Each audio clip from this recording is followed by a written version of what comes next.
आप सभी भक्तों का मेरे YouTube चैनल राधे कृष्ण में हार्दिक स्वागत है। दिन मंगलवार, तारीख 21 मई 2024, वैशाख मास कथा, अध्याय 25। निष्कर्ष।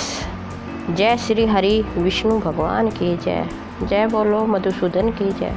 सूत्रदेव जी ने कहा, वैशाख महीने में शुक्ल पक्ष के अंत में पूर्णिमा के दिन समाप्त होने वाली 3 मेधावी तिथियां बहुत शुभ है। अंतिम तिथियों को पुष्करणी कहा जाता है। वह समस्त पापों का नाश करने वाले हैं। यदि कोई व्यक्ति वैशाख के पूरे महीने में पवित्र स्नान करने में असमर्थ है तो उसे इन तिथियों में स्नान करना चाहिए, उसे पूरा लाभ मिलेगा। त्रयोदशी के दिन सभी देवता आते हैं और प्राणियों को पवित्र करते हैं। पूर्णिमा के दिन वह विष्णु और सभी तिथियों के साथ वहाँ प्रकट होते हैं। चतुर्दशी के दिन देवता इन्हें योगों के साथ पवित्र करते हैं।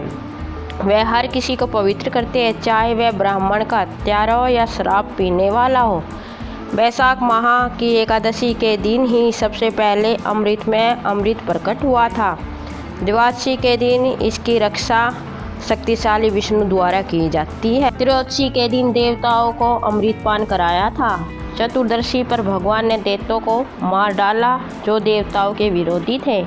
पूर्णिमा के दिन देवताओं ने अपनी संप्रभुता पुण्य प्राप्त कर ली थी। इसके बाद अत्यधिक प्रसन्न देवताओं ने इन तीनों तिथियों को वरदान दिया।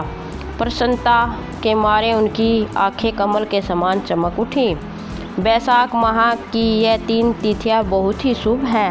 वह मनुष्यों को पुत्र, पौत्र तथा अन्य लाभ प्रदान करती है। वह पापों का नाश करने वाली है। जो नीच मनुष्य इस पूरे महीने में स्नान नहीं करता उसे इन 3 तिथियों में पवित्र स्नान करने से पूरा फल प्राप्त होता है। जो मनुष्य इन 3 तिथियों के दौरान भी पवित्र स्नान नहीं करता या पवित्र संस्कार नहीं करता या दान आदि नहीं करता, वह चंडाल स्त्री के गर्भ में पुण्य जन्म लेता है और फिर रोवक नरक में गिरता है। जो वैशाख के 3 दिनों में गर्म पानी से स्नान करता है वह रोवक नरक में पड़ता है और 14 इंद्रियों के शासन तक वहाँ रहता है। जो व्यक्ति पितरों का ध्यान में रखकर दही, मिश्री, पका हुआ चावल नहीं अर्पित करता वह विचाच योनि में जन्म लेता है और सभी जीवित प्राणियों के विनाश तक वहीं रहता है। यदि वैशाख के महीने में सक्रिय रूप से अपने विषयों की खोज करने वाली इच्छाओं पर संयम रखा जाए तो वह निश्चित रूप से विष्णु के साथ सायुज्य प्राप्त करेगा। इसके बारे में कोई संदेह नहीं है। जो व्यक्ति पूरे महीने में संयम का पालन करने में असमर्थ है, यदि वह इन 3 दिनों में ऐसा करता है तो संपूर्ण लाभ प्राप्त करता है और विष्णु के निवास में आनंद मनाता है। यदि कोई व्यक्ति देवताओं, पितरों, गुरु और विष्णु को ध्यान में रखते हुए स्पष्ट रूप से पवित्र स्नान और अन्य संस्कार नहीं करता है तो हम देवता उसे श्राप देंगे कि वह संतान, लंबे जीवन और कल्याण से वंचित हो जाएगा। देवताओं ने यह वरदान पहले ही दे दिए और अपने अपने लोक चले गए। अतः तीनों तिथियां पुण्यदायक और समस्त पापों का नाश करने वाली हैं। अंतिम 3 के समूह को पुष्करणी कहा जाता है और यह पुत्र और पौत्रों की वृद्धि के लिए अनुकूल है। जो स्त्री सौभाग्य से युक्त होकर पूर्णिमा के दिन कम से कम एक बार ब्राह्मण को मीठी खीर खिलाती है उसे यशस्वी पुत्र की प्राप्ति होती है। यदि कोई व्यक्ति अंतिम दिन के दौरान भगवत गीता पढ़ता है तो उसे प्रत्येक दिन कई अश्वमेध यज्ञ का लाभ प्राप्त होगा, इसमें कोई संदेह नहीं है। स्वर्ग में या पृथ्वी पर कौन उस व्यक्ति के गुणों का वर्णन करने में सक्षम है जो अंतिम 3 दिनों के दौरान 1000 नाम विष्णु सहस्त्र नाम पढ़ता है। भगवान मधुसूदन को दूध से स्नान कराकर 1000 नाम विष्णु सहस्त्र नाम दोहराकर मनुष्य विष्णु के पाप रहित संसार में जाता है। यदि कोई व्यक्ति अपनी समस्त संपत्ति से मधुसूदन की पूजा करता है तो उसके लोक युगों, कल्पों आदि के अंत में प्रलय के दौरान भी नष्ट नहीं होते हैं। यदि वैशाख महीना बीत जाए और कोई व्यक्ति पवित्र स्नान न करे या दान न दे तो वह ब्राह्मण का हत्यारा, गुरु का हत्यारा और पितरों का हत्यारा होता है। जो व्यक्ति वैशाख माह के दौरान प्रतिदिन भागवत के पवित्र पाठ को सुनता है वह पानी से प्रभावित नहीं होने वाले कमल के पत्ते की तरह पापों से दूषित नहीं होता है। इन 3 दिनों का सहारा लेकर वैशाख व्रत का पालन करके कुछ लोगों ने देवताओं का राज्य, कुछ को सिद्धों का राज्य और कुछ को मोक्ष प्राप्त हुआ है। मोक्ष ब्रह्म ज्ञान से या प्रयाग में मृत्यु से या वैशाख के पूरे महीने में पवित्र स्नान करने से प्राप्त होता है। काले बैल को छोड़ देने और पवित्र स्नान करने से मनुष्य सभी बंधनों से मुक्त हो जाता है और परम गति को प्राप्त होता है। बड़े परिवार के कारण पीड़ित होने वाले किसी प्रतिष्ठित ब्राह्मण को बछड़े सहित गाय दान करने से व्यक्ति को यहाँ अकाल या असामयिक मृत्यु के खतरे से छुटकारा मिल जाएगा और उसके बाद सबसे महान लोक प्राप्त होगा। जो व्यक्ति वैशाख माह की पूर्णिमा के दिन पवित्र स्नान और दान से वंचित रहता है वह 100 बार कुत्ते के रूप में जन्म लेता है। इसके बाद वह मल में कीड़े के रूप में जन्म लेता है। तीनों लोकों के सभी 33 करोड़ तीर्थ आपसी चर्चा के एकत्र हुए क्योंकि वे पापों के ढेर से डरते थे। पापी मनुष्य आकर हम में अपनी गंदगी बहाते हैं। इस जमा हुई गंदगी से कैसे छुटकारा पाया जा सकता है, यही उनकी चिंता थी। हे भगवान श्री हरि के पास गए और उनकी शरण मांगी क्योंकि वह शरण पाने के योग्य है और क्योंकि उनका चरण ही तीर्थ का स्रोत है। कई भजनों में उनकी स्तुति करने के बाद उन्होंने तुरंत उनसे अनुरोध किया, हे देवों के देव, हे ब्रह्मांड के स्वामी, हे समस्त पापों के नाश करने वाले, पापी व्यक्ति हम में स्नान करते हैं और अपने सभी पापों को हम में त्याग देते हैं। वे आपके क्षेत्र में जाते हैं। वे पृथ्वी पर तेरे आदेश का पालन कर रहे थे। हे जनार्दन, हमारा पाप कैसे नष्ट होगा? हम आपके चरणों का आश्रय के रूप में चाहते हैं और उनका सहारा लेते हैं। हमें उसका साधन बताओ। इस प्रकार विनती किए जाने पर सभी प्राणियों के पवित्र कर्ता भगवान श्री हरि हंसते हुए उन तीर्थों से गड़गड़ाहट के समान ध्वनि में बोले। श्री भगवान ने कहा, वैशाख माह के शुक्ल पक्ष की समाप्ति के 3 दिनों के दौरान जब सूर्य मेष राशि में होता है तो मुझे मेरी प्राणवायु के समान प्रिय है। आप सभी खुली हवा में मौजूद जल का आचमन करते हैं। यह पुण्यदायी है और सभी तीर्थों से परिपूर्ण है जिससे तुम्हें उन पापों से छुटकारा मिल जाएगा। आपके पास अशुद्धियों से मुक्त मेधावी रूप होंगे। उन सभी लोगों द्वारा आप में गिराए गए और फिर आपके द्वारा छोड़े गए पाप उन सभी व्यक्तियों में बने रहे जो उन 3 दिनों के दौरान पवित्र स्नान नहीं करते हैं। इस प्रकार विष्णु, जिनका पैर तीर्थों की उत्पत्ति का स्रोत है, न तीर्थों का वरदान है, उन्हें जाने की अनुमति देकर भगवान अपनी योग शक्ति से वहीं अंतर्ध्यान हो गए। वह अपने अपने निवास स्थान को चले गए। हर साल वैशाख में उन आखिरी 3 दिनों के दौरान वह सभी तीर्थ अपने पापों का निर्वहन करने लगे और अशुद्धियों से मुक्त होते जाते हैं।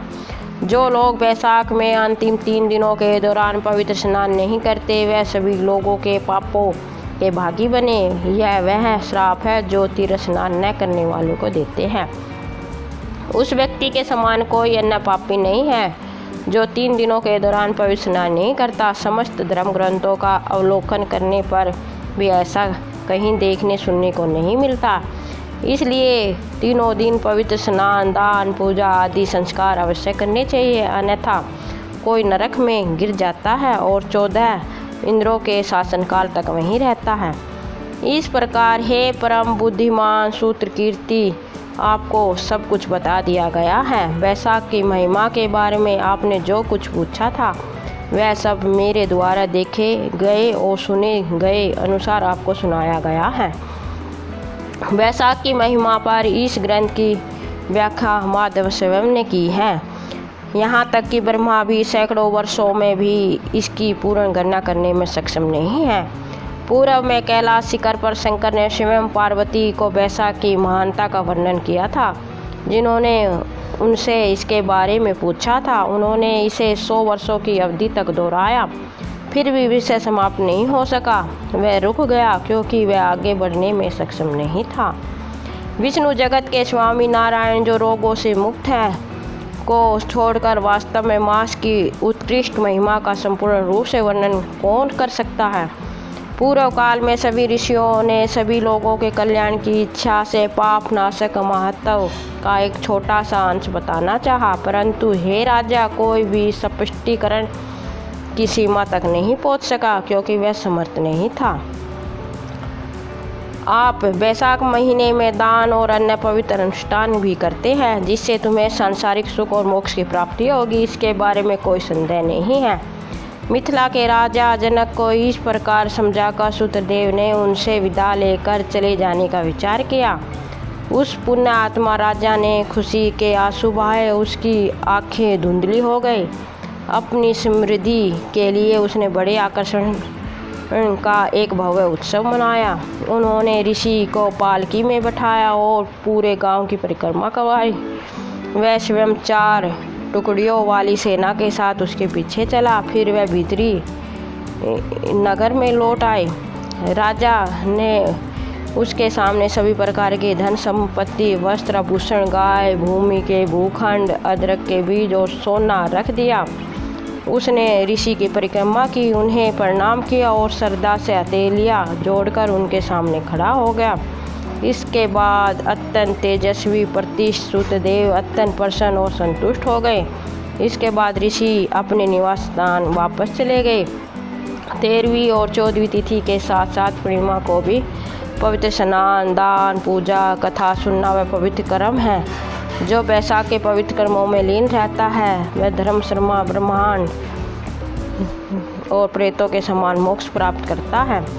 नारद ने कहा, इस प्रकार हे अम्बरीश, आपको महान कथा सुनाई गई है। इसके श्रवण से समस्त पाप नष्ट हो जाते हैं। यह सभी प्रकार की समृद्धि लाता है जिससे सांसारिक सुख और मोक्ष तथा उत्तम ज्ञान प्राप्त होता है।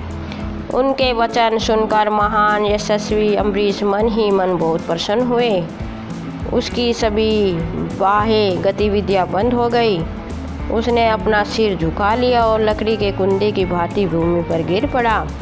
उसने अपनी सारी संपत्ति से उसकी पूजा की। सम्मानित होने के बाद ऋषि नारद उनसे विदा लेकर दूसरे लोक में चले गए। श्राप के कारण बुद्धिमान ऋषि एक स्थान पर नहीं रुकते रहते।